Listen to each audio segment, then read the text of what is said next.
Hello friends, welcome to the next video. पिछले video में हम लोगों ने देखा था कि हम लोगों ने कैसे सेटिंग्स फाइल के अंदर पे जो हमारा जो लाइब्रेरी जो हमने ऐप बनाया है और कुछ और फोल्डर हम लोगों ने ऐड किया था, जैसे मीडिया, स्टैटिक और टेम्पलेट फोल्डर को हम लोगों ने ऐड किया था। और ऐड करने के बाद उसको हम लोग क्या किए थे, सेटिंग्स के अंदर पे उन सभी का पाथ को हम लोगों ने क्या किया था, रिकॉग्नाइज करवाया था अपने डिजाइंगो प्रोजेक्ट को। अब क्या हुआ था कि जब मैं अपने प्रोजेक्ट को रन किया था तो उसमें एक एरर आ रहा था, वो बहुत छोटा सा एरर था। यहाँ पर जब आप हमारा URL पैटर्न्स लिख रहे हैं, यहाँ पे एक प्लस में मिस कर गया था, तो वो क्या है आप लोग एक बार दे दीजिएगा। Now you can see my server is working and that is the welcome to the library is showing here, right. Now in this video section we are going to understand, हम लोग यहाँ पर समझेंगे कि कैसे हम लोग अपने HTML पेज को, अपने फर्स्ट HTML पेज है उसको हम लोग यहाँ पर डिस्प्ले करेंगे। तो आइए एक बार चलते हैं हमारे टेम्पलेट के अंदर पे, और इस टेम्पलेट के अंदर पे हम क्या करते हैं, एक फोल्डर बनाते हैं।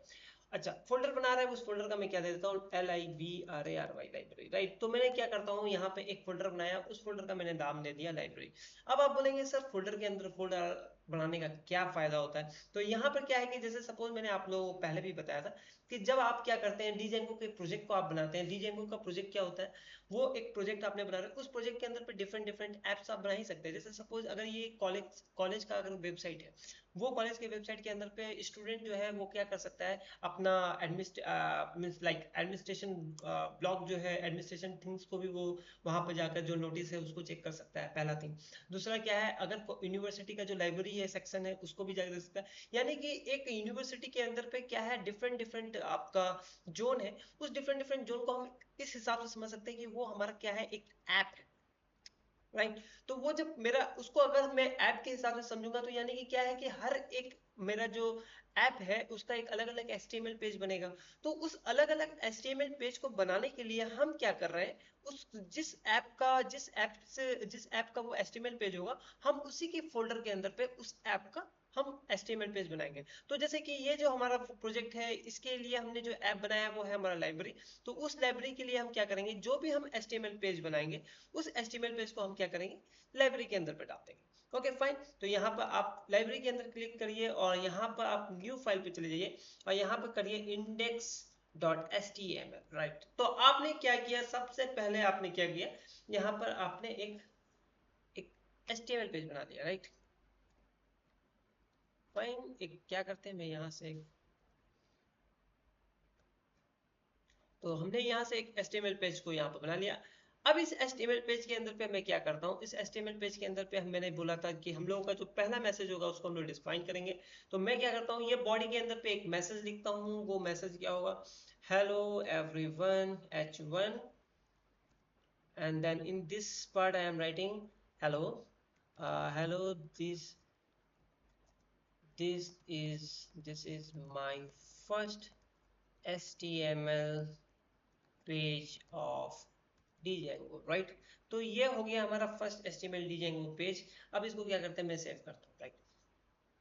तो अभी आप समझ गए होंगे कि मैं यहाँ पर क्या क्या किया हूँ।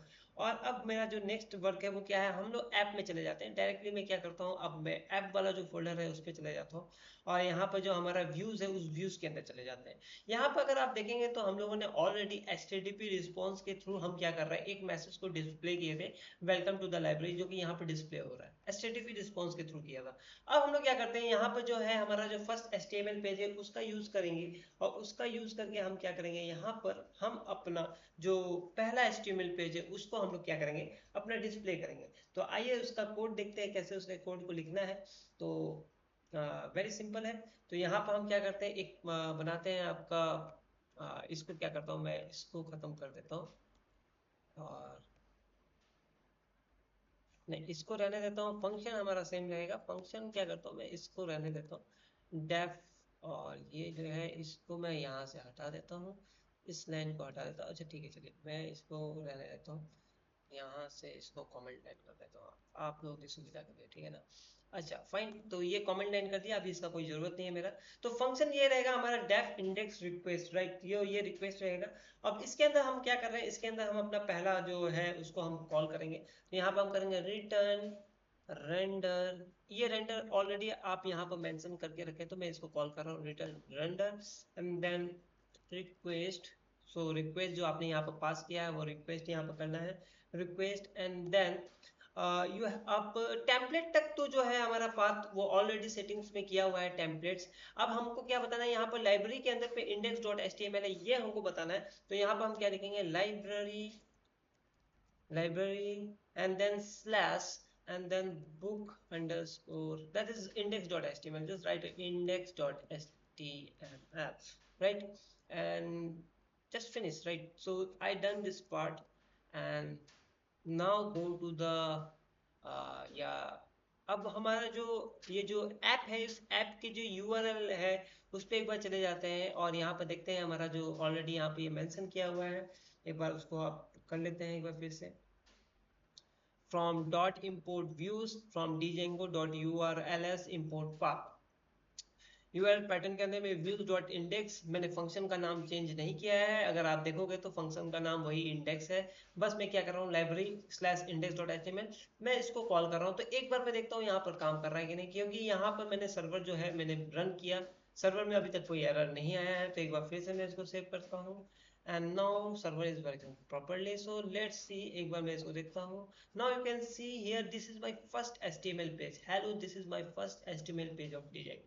तो Django के अंदर पे कैसे पहला हम लोग HTML पेज को रन करेंगे, बड़ा सिंपल वे में मैंने आप लोगों को दिखाया। आप लोग अपने साइड से इसको प्रैक्टिस करिए, और अगर कोई प्रॉब्लम आता है तो आप क्या करो, उसको कमेंट सेक्शन में आप लोग you can ask me the question and I will give you the solution, right? एक बार फिर से कोडिंग को एक बार समझ लेते हैं, कोडिंग में मैंने क्या किया है।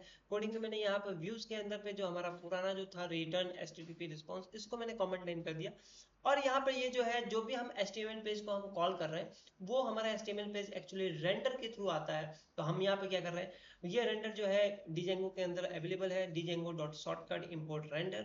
So def index request return render request library slash index.html, right? So now you can see here that library underscore index.html, now these things I have done।